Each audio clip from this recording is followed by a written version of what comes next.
जय हिंद दोस्तों, मैं नवीन कुमार आप सभी लोगों का करता हूं स्वागत आप अपने nursing channel SS nursing classes पे।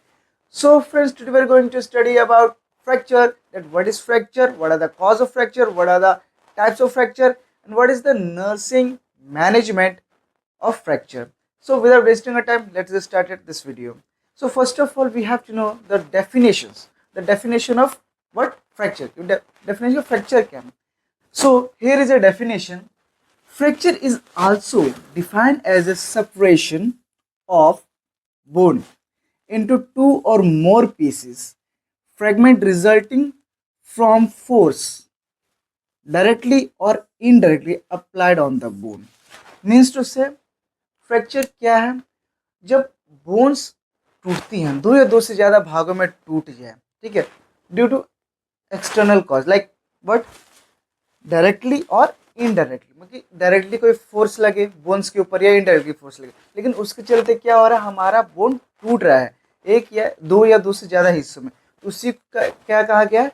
फ्रैक्चर। क्या अगर और इजी बात अगर करूं मैं और इजी लैंग्वेज में, तो ए ब्रेक और एक crack in A bone is called fracture. Simple, किसी भी तरह का बोन में क्रैक हो या किसी भी तरह का ब्रेकेज हो, उसको हमने सिंपली क्या किया? फ्रैक्चर का। Is it okay? नाउ अब हम लोग कॉज की बात करते हैं कि what are the cause. Cause क्या है? So first one is direct. जैसे आप फोर्स की हमने बात की थी, तो डायरेक्ट फोर्स। डायरेक्ट फोर्स कहने का मतलब क्या कि किसी भी तरह का एक्सीडेंट हो जाना या कोई बहुत बड़ी चीज़ सीधा आपके ऊपर गिर जाना, ठीक है, और उसके चलते आपकी हड्डियों में हड्डी टूट जाए, ठीक है, ये आपकी बोन फ्रैक्चर हो जाए, तो उसको हमने क्या कहा? फ्रैक्चर का। Due to the external sorry due to the direct force, कोई लाइक रोड ट्रैफिक एक्सीडेंट हो जाए, गाड़ी ठुक जाए आपकी, है ना, तो डायरेक्ट एक्सीडेंट हुआ तो डायरेक्ट फोर्स अप्लाई हुआ आपके ऊपर, तो जिसके चलते क्या आपको फ्रैक्चर हो गया, तो उसी को हमने क्या कॉज हमने माना? क्या? Direct force. एक आता है इनडायरेक्ट फोर्स। इनडायरेक्ट फोर्स कहने का मतलब क्या है कि फोर्स जैसे कि लगी तो आपको कहीं और पे, लेकिन उसका रिजल्ट किसी और बोन्स पे दिख रहा है, ठीक है। मीन्स टू से कहने का मतलब क्या है कि जैसे यहाँ कुछ लगा या यहाँ मान के चलो यहाँ पे तो कोई फोर्स एक्सर्ट हो, लेकिन मुझे फ्रैक्चर कहाँ पे हुआ? ब्रेकेज यहाँ हुई, यहाँ के जो टेंडेंट या लिगामेंट कुछ वो घिंच गई, ठीक है, तो फ्रैक्चर इनडायरेक्टली था, फोर्स तो इनडायरेक्टली था, लेकिन उसके चलते क्या हुआ? मुझे फ्रैक्चर हुआ, चाहे माइनर है चाहे मेजर है, फ्रैक्चर हुआ, तो इसलिए यहाँ पे दूसरा कारण क्या है हमारा? Indirect force. उसके ऐसे क्या है? Force of muscular action. देखो, फोर्स ऑफ मस्कुलर एक्शन और force of ligament. Force of muscular action कहने का मतलब क्या है कि जो आपके मसल्स है, कॉन्ट्रैक्शन, है ना, ये जोर से ज़्यादा होना, ठीक है, इसी को क्या है क्या कहा गया है? फोर्स ऑफ मस्कुलर एक्शन, ठीक है। तो एक्चुअली आप ज़्यादा फोर्स लगा रहे हो तो इसके कॉन्ट्रैक्शन कंप्रेशन हो रहा है आपके मसल्स में, जिसके चलते क्या रहा है कि बोन्स कंप्रेस हो रही हैं, ठीक। क्यों हो रही है? Due to the muscular action, जोर से ज़्यादा मस्कुलर एक्शन आप अप्लाई कर रहे हो, तो ये भी हमारा क्या है? एक कॉज है। उसके से क्या है? फोर्स ऑफ लिगामेंट, ठीक है। फोर्स ऑफ लिगामेंट, ठीक है, लिगामेंट्स क्या है? जो कि हमारे बोन्स को जोड़ के जिन्होंने रखा हुआ है, ठीक है। आप जैसे एक्शन करते हो तो जो लिगामेंट्स है, हर बोन्स जो भी जहाँ भी जॉइंट हुआ है, लिगामेंट्स है, टेंडेंट्स है, जिन्होंने बोन्स को जोड़ के रखा हुआ है, और ये इस पर जब ज़्यादा से ज़्यादा फिर फोर्स लगाती है, क्या होती है? उखड़ जाती है, तो फिर बोन्स सब क्या होंगे? सेपरेट हो जाएंगे। तो यहाँ पे हमारा जो है एक लिगामेंट भी क्या है? एक फोर्स ऑफ लिगामेंट भी क्या है? कॉज है आपका किसका? फ्रैक्चर का। गुड। अब हम लोग बात करते हैं क्या? Types of fracture. क्या? Types of fracture. तो हियर इज ए फर्स्ट क्या है? Compound fracture. What? Compound fracture. इसी को और क्या कहा गया है? Open fracture. What? Open fracture. जो साइन है ना, ये फ्रैक्चर का है, इसको और क्या कहा गया है? Open fracture. तो ओपन फ्रैक्चर कह लो चाहे कंपाउंड फ्रैक्चर, दोनों एक ही चीज है। होता क्या है कि when bone come out the environment, external environment, through the skin, skin को फाड़ के क्या आता है कि बोन जो बाहर रह जाती है, ठीक है, एक्सटर्नल इन्वायरमेंट के कॉन्टेक्ट में, उसी को क्या किया? ओपन हेमरेज कहा गया, ओपन फ्रैक्चर कहा गया या कंपाउंड फ्रैक्चर कहा गया। दूसरा क्या है? Simple fracture. सिंपल फ्रैक्चर क्या? There is a fracture in between the skin, in between the bones, ठीक है, इन द स्किन। कहने का मतलब क्या है? क्या कि there is no any breakage in the integrity of skin. जो स्किन है इसकी जो इंटीग्रिटी, इसमें कोई ब्रेकेज नहीं है, ये कंटिन्यू है, ठीक है, लेकिन इंटरनली बोन में क्या हुआ है, आपके ब्रेकेज आ चुकी है। उसी को क्या कहा गया है यहाँ पे, सिंपल सिंपल फ्रैक्चर कहा गया है, या इसको आप और क्या कह सकते हो, क्लोज्ड फ्रैक्चर। इसको और क्या कह सकते हो, क्लोज। मीन्स उससे क्या कि जो बोन से बाहर नहीं है, और वही अगर बाहर आ जाती है तो उसको हम लोग क्या कहते हैं, ओपन फ्रैक्चर कहते हैं या कंपाउंड फ्रैक्चर कहते हैं। अब हम लोग बात करते हैं क्या, कम्युनिटेटेड फ्रैक्चर। बट कम्युनिटेटेड फ्रैक्चर, तो कम्युनिटेटेड फ्रैक्चर क्या है, तो कम्युनिटेटेड फ्रैक्चर क्या होता है कि जब बोन्स जो हैं वो जरूरत से ज़्यादा, एक दो तीन चार बहुत ज़्यादा पार्ट्स में क्या ब्रेक हो जाए, ठीक है, आप चूरा कर लो, भुकनी कर लो, ठीक है, बोन है और बहुत ज़्यादा यहाँ पे क्या हो, बोन्स टुकड़े टुकड़े हो जाए, छोटे छोटे टुकड़े हो जाए, उसी को यहाँ पे क्या कहा गया, कम्युनिटेटेड फ्रैक्चर कहा गया। आगे हमारा क्या है, green stick fracture. But green stick fracture अगर कोई पूछ दे कि मोस्ट कॉमन फ्रैक्चर जो है वो चिल्ड्रन में कौन सा था, आप क्या कहोगे, ग्रीन स्टिक फ्रैक्चर। क्यों, देखो इसका मतलब क्या है, तो ग्रीन स्टिक फ्रैक्चर मतलब क्या है कि जैसे कि ये बोन जो है कहीं से एक जगह से फ्रैक्चर हो, ठीक है, थोड़ा सा फ्रैक्चर हो, बोन क्या हो, बेंड हो जाए, फ्रैक्चर हो, पूरा नहीं टूटेगा, एक तरफ टूटेगा एक तरफ रहेगा, ठीक है, ठीक है, लेकिन ये क्या हो, थोड़ा सा बेंड हो जाए, जैसे हरी स्टिक होती है, ठीक है, इसमें लचीलापन रहता है, ठीक है, हल्का सा टूटेगा लेकिन वो क्या है, ऐसा लच जाएगा, ठीक है, तो इसलिए इसको क्या हमने नाम दिया, ग्रीन स्टिक फ्रैक्चर। ये मोस्ट कॉमन होता है किसमें, बच्चों में होता है, ठीक है, तो याद रखना, मोस्ट कॉमन इन चिल्ड्रन।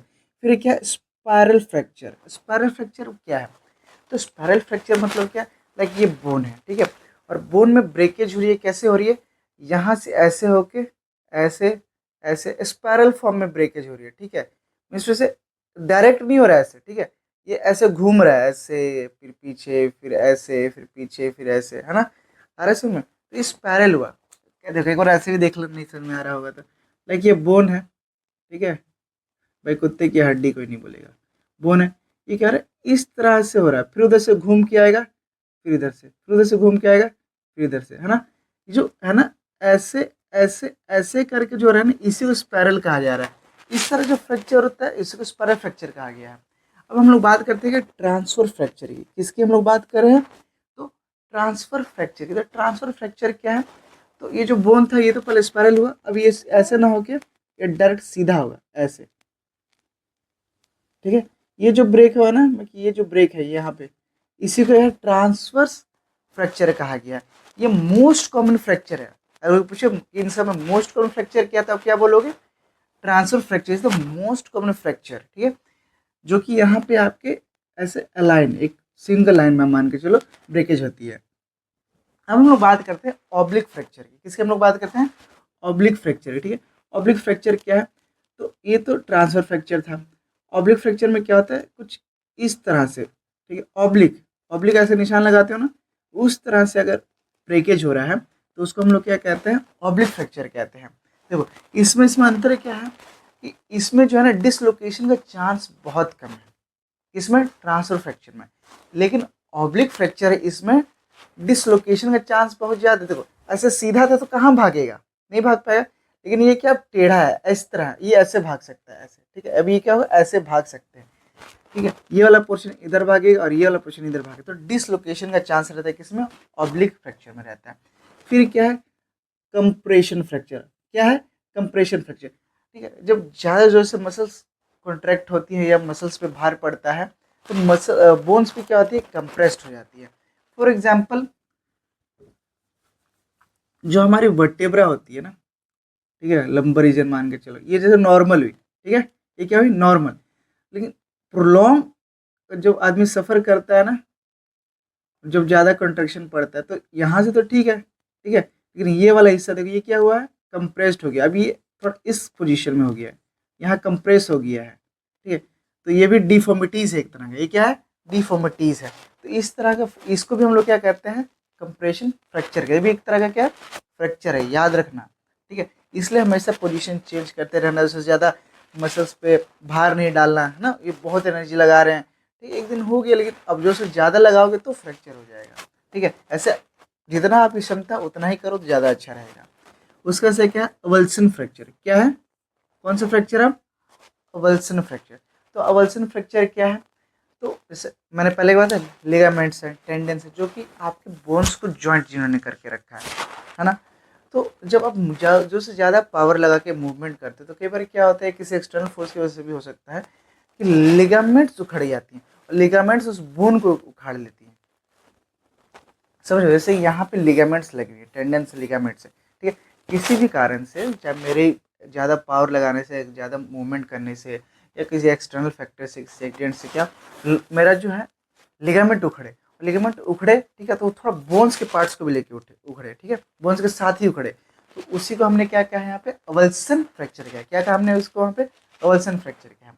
अब यहाँ पे क्या, पैथोलॉजिक फ्रैक्चर। बट पैथोलॉजिक से तो समझ ही रहे होगे क्या है ना। हाँ, पैथोलॉजी का मतलब क्या, बैक्टीरिया, डिसीज, ठीक, किसी भी डिसीज के कारण अगर फ्रैक्चर हो रहा है तो उसको पैथोलॉजिक फ्रैक्चर कहते हैं। ऑस्टियोपोरोसिस हो गया, ऑस्टियोमाइलाइटिस हो गया, है ना, या कैल्शियम डेफिशिएंसी के चलते अगर हो रहा है तो उसको हम लोग क्या करें, पैथोलॉजिक फ्रैक्चर कहेंगे।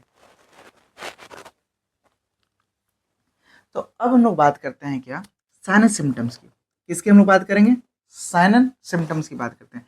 तो most common sign and symptoms क्या हो सकता है, पेन, भाई बोन टूटी है, हड्डी टूटी है, ठीक है, पेन होगा, ठीक है। और क्या हो सकता है, स्वेलिंग हो सकती है ना, स्वेलिंग हो सकती है, डिसलोकेशन, यहाँ बात किया था ना, ऑब्लिक में डिसलोकेशन हो सकता है, ठीक है। उसका डिफॉर्मिटी, पेन हो गया। अब डिफॉर्मिटीज कहने का मतलब क्या है, ये किसी भी तरह का विकार आ जाना, ठीक है। अब नॉर्मल जैसा फंक्शन नहीं हो पाएगा फ्रैक्चर होने के बाद, जैसे नॉर्मली आदमी दौड़ भाग रहा था, चाहे जो भी उसका प्रॉपर फंक्शन था वैसा अब नहीं हो पा रहा, डिफॉर्मिटीज आ जाएंगी, ठीक है। उससे लॉस ऑफ फंक्शन, वही बात है, डिफॉर्मिटीज होना, ठीक है, विकार आ जाना, शरीर जो पहले ऐसा दिखता था जिस तरह से था उस तरह से ना होके डिफॉर्मिटीज हो जाना, तो उसके चलते क्या हो, लॉस ऑफ फंक्शन। अब काम जितना एफिशिएंसी से पहले काम होता था, उतनी एफिशिएंसी से, उतनी अच्छे से वो काम अब नहीं हो पाएगा। आगे क्या है, शॉर्टनिंग, ठीक है। कई बार जैसे कि अब हड्डी क्या होगी, छोटी भी होने का चांस रहता है, चाहे छोटा दिखेगा, ठीक है, तो शॉर्टनिंग, तो ये हो गया। उस वजह से क्या है, क्रैपिटस, क्या है, क्रैपिटस मीन्स व्हाट, जो ऐसे ऐसे करते हैं ना तो क्रैक की आवाज आती है, ठीक है। तो वो क्रैक क्रैक का जब भी मूवमेंट होगा ना, तो क्रैक क्रैक का जो आवाज आएगा, ठीक है, जैसे हड्डी टूट रही है, चाहे क्रैक करी हड्डी, तो उस साउंड को यहाँ पे क्या कहते हैं हम लोग, क्रैपिटस कहते हैं। तो क्रैपिटस भी हमको देखने को मिलेगा साइन सिम्टम्स में, किसमें, फ्रैक्चर में। Is it okay. अब हम लोग बात करते हैं क्या, कॉम्प्लिकेशन ऑफ फ्रैक्चर की। अगर किसी को फ्रैक्चर है, किसी को फ्रैक्चर है तो क्या क्या कॉम्प्लिकेशंस हो सकते हैं, तो देखो, तो अर्ली कॉम्प्लिकेशंस जो है, ठीक है, अर्ली कॉम्प्लिकेशंस,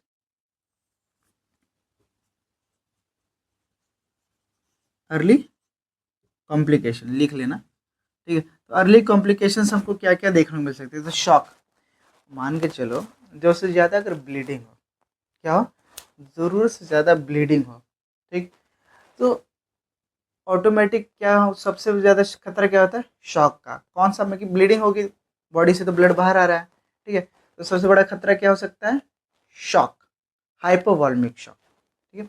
उसका से क्या है, डीवीटी, डीवीटी जानते हो आप लोग, deep vein thrombus. But DVT मतलब क्या है, डीप वेन थ्रोम्बस, ठीक है। अब जैसे कि फ्रैक्चर हुआ है तो बॉडी थोड़ा इमोबलाइज है, खासकर जो लिम्स हैं, पाँव हैं, ठीक है, तो ये इमोबलाइज है। तो इमोबलाइज होने के चलते जितने भी ब्लड के जो पार्टिकल्स होंगे, ठीक है, वो सस्पेंडेड होने लगेंगे, नीचे क्या होंगे, सस्पेंड होंगे, जो एक जगह आके क्लॉट बनाएगा, क्या बनाएगा, एक तरह का क्लॉट बनाएगा, ठीक है, क्लॉट बनाएगा सर, जो ब्लड वैसे उसमें ऐसे से सेटल डाउन होगा और क्लॉट बनाएगा, और ब्लड का फ्लो क्या होगा, इंटरप्ट होगा, और इसी को हम लोग क्या कहते हैं, डीप वेन थ्रोम्बस, मतलब डीप वेन में थ्रोम्बस का ये थ्रोम्बस बन गई है, तो इसे हम लोग क्या कहते, ये भी होने का खतरा रहता है। उसका से क्या है, फैट एम्बोलिज्म, जैसे ये है ना, ऐसी फैट डिपोजिशन हो रहा है, ठीक है, और यहाँ से एक टुकड़ा टूट गया, यहाँ से एक टुकड़ा टूट के जाके आपके रेस्पिरेटरी में, ठीक है, आपके हार्ट में, पल्मोनरी आर्टरी में, कहीं भी जाके अगर फंस जाए, ठीक है, रेस्पिरेटरी डिस्ट्रेस करा सकता है, ठीक है, कोरोनरी डिस्ट्रेस करा सकता है, कौन, एम्बोलिज्म। तो फैट एम्बोलिज्म भी हो सकता है। उसके से क्या, इन्फेक्शन, इन्फेक्शन भाई नॉर्मल है, अगर आप हाइजीन मेंटेन नहीं रखते हो या कहीं भी लैक थोड़ा सा भी है, ठीक है, प्रॉपर उसकी जो है ड्रेसिंग नहीं हो रही है, ठीक है, प्रॉपर केयर नहीं हो रहा है, ठीक है, हाइजीन नहीं मेंटेन कर रहे, स्टरलाइजेशन टेक्निक को नहीं अपना रहे, तो इन्फेक्शन होने का चांस रहता है। उसके बाद से क्या है, कंपार्टमेंट सिंड्रोम है। ठीक है, कौन सा सिंड्रोम है, कंपार्टमेंट सिंड्रोम में भी आपका अर्ली कॉम्प्लिकेशंस में आता है कंपार्टमेंट सिंड्रोम से। तो कंपार्टमेंट सिंड्रोम्स क्या आता है देखते हैं हम लोग। तो कंपार्टमेंट सिंड्रोम जो है ना, जैसे कि ये मान के चलो जो हमारा ये है मसल्स है, बोन्स है, सब कुछ है इसमें। ठीक है, ठीक है, इसी में हम की बहुत सारी चीज़ें हैं, नर्व्स है, नर्व सप्लाई है, आर्टरी है, सब कुछ है। ठीक, तो ये फेसिया है, ये आपका स्किन है। तो स्किन को हटा दोगे तो सिर्फ फेसिया बचेगा। ठीक है, फाइसा भी लोग बोलते हैं। ठीक, तो अब इसमें अगर ब्लीडिंग हो रही है तो ये बहुत सख्त होता है। ठीक है, स्ट्रांग होता है, ये चीज़ों को लीक नहीं करने देगा। क्या नहीं करने देगा, लीक नहीं करने देगा फैसा फैशा। ठीक है, तो ये इंटरनल ब्लीडिंग होगा। इंटरनल ब्लीडिंग के चलते क्या होगा, टिश्यू नेक्रोसिस होंगे। ठीक है, नर्व सप्लाई डिस्टर्ब होगा, नेक्रोसिस होगा, टिश्यू मसल्स नेक्रोसिस होंगे। तो इसी को यहाँ पे क्या क्या है, कंपार्टमेंट में कि एक तो कंपार्टमेंट बन गया और इसके अंदर ब्लीडिंग, और ब्लीडिंग के चलते टिश्यूज खराब हो रहे हैं, तो इसको क्या गया, कंपार्टमेंट सिंड्रोम कहा गया है। उसका से ये जो है, ये जो 3 है, 1 2 और 3 यहाँ वाला, ठीक है, ये क्या है, डिलेड कॉम्प्लिकेशन है। अगर इस पे भी ध्यान न दिएगा, फिर इस पे ध्यान नहीं दिएगा, तो ये हो लास्ट में क्या होगा, ये ध्यान ये होगा। तो पहले कि delayed union and non union. क्या है, delayed union and non union.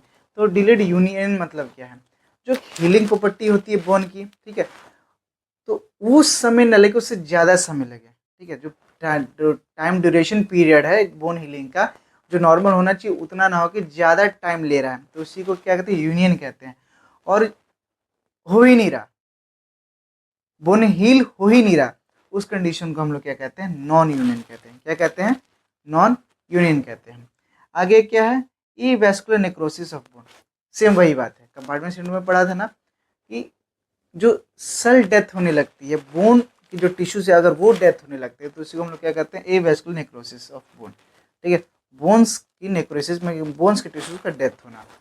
उसका से क्या है हमारा last one, reaction, reaction to the internal fixation device. ठीक है, तो कोई भी अगर डिवाइस रॉड है, कोई भी डिवाइस है, प्लेट है, अगर बॉडी के अंदर फिक्स किया गया, लगाया गया है, ठीक है, तो बॉडी क्या कई बार होती है ना कि उसको पहचानती नहीं है, चाहे उसको अपोज करती है। ठीक है, अपोज करे तो रिएक्शन शो करता है, तो उसके रिएक्ट हो, स्वेलिंग हो सकता है, इचिंग हो सकता है। ठीक है, दर्द हो सकता है, मैक्सिमम दर्द। तो ये सारी कुछ क्या है, रिएक्शंस है किसकी, जो इंटरनल डिवाइस लगा हुआ है उसकी। तो those students who want notes, they can write on their notebooks. Now here we are going to talk about the management as a medical professional or as a nursing student. What you will do at the time of fracture. अगर इसको fracture हो जाए तो आप क्या करोगे, let's get see the management. तो first of all, if it is open fracture, अगर ये क्या है, ओपन फ्रैक्चर है, then cover the wound with sterile dressing.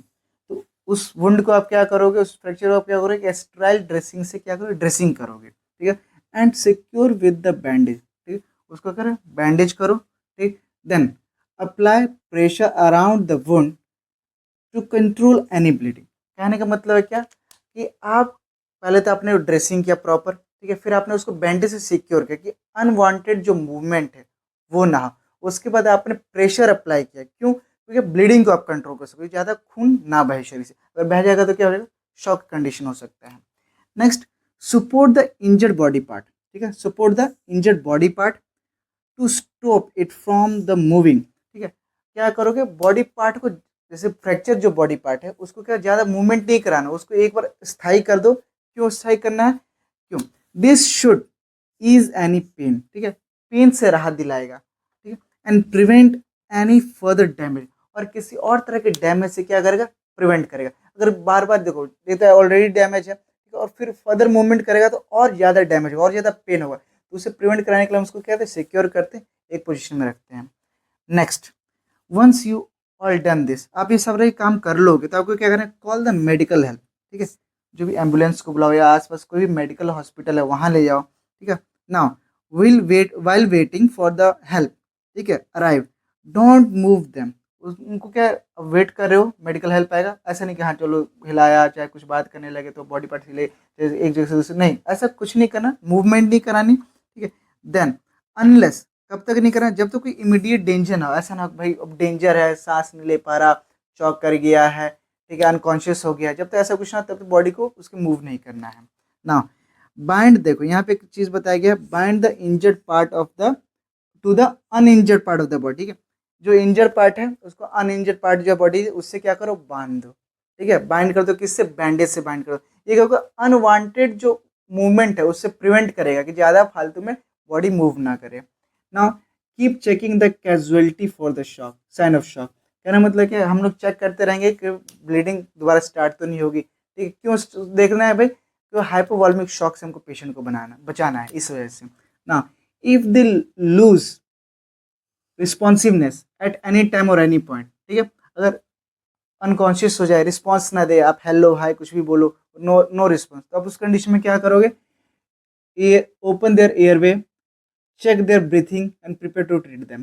कहने का मतलब क्या है कि एयरवे को क्लियर करोगे, सर्कुलेशन चेक करोगे और ब्रीथिंग चेक करोगे, ब्रीथिंग आ रही है कि नहीं आ रही है, ठीक। फिर आप अगर नहीं ये सब आ रहा, तो एयरवे क्लियर कर रहे हो, ब्रीथिंग नहीं आ रही, सर्कुलेशन नहीं पता लगा, तो आप उसको ट्रीट करने के तैयार हो। आप उनका कॉन्शियस लेवल चेक करोगे, ठीक है। उसके बाद से क्या करोगे, सीपीआर दोगे, ठीक है। चाहे जो भी उस टाइम आप कर सको, अपना बेस्ट पर्सन को सेव करने के लिए आप उस टाइम उसको कॉन्शियस में लाने के लिए जो कर सको आप करोगे। तो these are the management which you can do at the time of fracture if anyone suffer from the fracture, okay, so write down your notebooks। so students, आइए एक बार क्विक रिव्यू कर लेते हैं कि आज की क्लास में हमने क्या क्या देखा। तो फर्स्ट ऑफ ऑल हमने जब फ्रैक्चर शुरू किया तो हमने इसके डेफिनेशन में देखा, ठीक है। वी सॉ द डेफिनेशन, ठीक है, कि फ्रैक्चर क्या होता है। तो एनी ब्रेक और crack in the bone is called fracture, उसको हम लोग क्या कहते हैं, फ्रैक्चर कहते हैं। फिर हमने कॉज की बात की, क्या किसकी बात की, कॉज की। तो मेनली दो कॉज थे, ठीक है, डायरेक्ट फोर्स और इनडायरेक्ट फोर्स, ठीक है। कि एक्सीडेंट हुआ जिसके चलते क्या हुआ, आपके बॉडी पे फोर्स एग्जर्ट हुआ, वेदर इट इज डायरेक्ट और वेदर इट इज इनडायरेक्ट, ठीक है। आपको उसके चलते क्या रहा है, बॉडी डैमेज हो रही है। फिर हमने लिगामेंट्स के बारे में पढ़ा कि लिगामेंट की फोर्स के चलते या मसल सेक्शन की फोर्स के चलते भी क्या हो सकता है, फ्रैक्चर हो सकता है। उसके बाद हमने अलग अलग तरह के, बहुत तरह के हमने क्या आज फ्रैक्चर जाने, ठीक है। लाइक मोस्ट कॉमन क्या था, तो ट्रांसवर्स था, ठीक है। उसके जैसे एक और कौन सा था जिसमें डिसलोकेशन हो सकता था, तो ऑब्लिक था। मोस्ट कॉमन पीडियाट्रिक आप कह लो, चाहे बच्चों में होने वाला फ्रैक्चर कौन सा था, तो ग्रीनिस्टिक फ्रैक्चर था, ठीक है। ओपन क्या होता है, क्लोज क्या होता है फ्रैक्चर, वो हमने जाना। उसके बाद से हमने बात किया कि भाई स्ट्रेस छूट गया था, तो स्ट्रेस एक बार जानो, स्ट्रेस क्या होता है, ठीक है। तो जब बॉडी पार्ट्स पे ना या बोन्स पे फ्रीक्वेंट अब दबाव पड़ रहा है, ठीक है, स्ट्रेस पड़ रहा है, और आप उसको रेस्ट नहीं दे रहे हो, नो रेस्ट, कोई रेस्ट नहीं है, तो उसके चलते जो बॉडी पे फ्रैक्चर हो, बोन्स पे फ्रैक्चर हो, उसको हम लोग कहते हैं स्ट्रेस फ्रैक्चर कहते हैं, याद रखना, ये भी इंपॉर्टेंट है, ठीक है। उसके बाद से हमने कम्युनिकेटेड फ्रैक्चर के बारे में बात किया, तो बहुत सारे फ्रैक्चर के बारे में हमने आज देखा। उसके बाद हमने साइनस सिम्टम्स के बारे में बात की। साइनस सिम्टम्स लाइक स्वेलिंग हो सकता है, डिसलोकेशन हो सकता है, पेन हो सकता है, ठीक है, या डिफॉर्मिटीज़ हो सकता है, बहुत सारे के हमने साइनस सिम्टम्स की भी हमने बात की।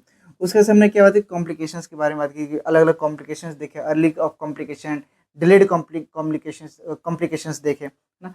उसके से हमने लास्ट में नर्सिंग मैनेजमेंट की बात की कि as a nurse, as a medical student, what you can do if person suffer from the fracture. किसी फ्रैक्चर हो गया तो आप क्या करोगे, उस टाइम पे क्या मैनेजमेंट प्रोवाइड करोगे, ठीक है। तो आपने क्या देखा कि नॉर्मली हम उसको पहले तो ड्रेसिंग करेंगे, ओपन वुंड है उसको ड्रेसिंग करेंगे, उसके से उसको हम इमोबिलाइज करेंगे सबसे पहले उस ऑर्गन को, ज़्यादा मूवमेंट ना करें कि फर्दर उसको इंजरी और डैमेज से बचेगा। ब्लीडिंग हो रही है तो उसको हम क्या करेंगे, किसी भी क्लोथ से या बैंडेज उसको बैंडेज करके उस पर प्रेशर एक्सर्ट करें कि ब्लीडिंग ना हो, जिससे हम उसको शॉक से बचा सके। उसमें हम मेडिकल हेल्प को बुलाएंगे, ठीक है। और हाँ, लास्ट में हमने देखा अगर रिस्पांस खो देता है तो हम उसकी एयरवे चेक करेंगे, उसकी ब्रीथिंग चेक करेंगे, उसके सर्कुलेशन को चेक करेंगे। नहीं अगर हमको ब्रीथिंग और सर्कुलेशन मिल रहा है तो हम क्या करेंगे, सीपीआर देने की तैयारी करेंगे, जिससे हम उसकी जान को बचा सके। तो दिस आर द तो आज की क्लास में हमने ये सारी चीज़ें देखी। आई होप आपको जो आज की क्लास है काफ़ी अच्छी लगी होगी, आपको सब कुछ समझ में आया होगा। If yet you have any doubt, आपको कोई भी अभी तक डाउट है इसमें, या फर्दर आप चाहते हो किसी और टॉपिक पे वीडियो आए, तो you can just comment in the comment box and I will try to make video on that topic. So ऐसी मोर इन्फॉर्मेटिव वीडियोज़ के लिए आप हमारे चैनल को लाइक कीजिए, सब्सक्राइब कीजिए, अपने दोस्तों में शेयर कीजिए। जय हिंद।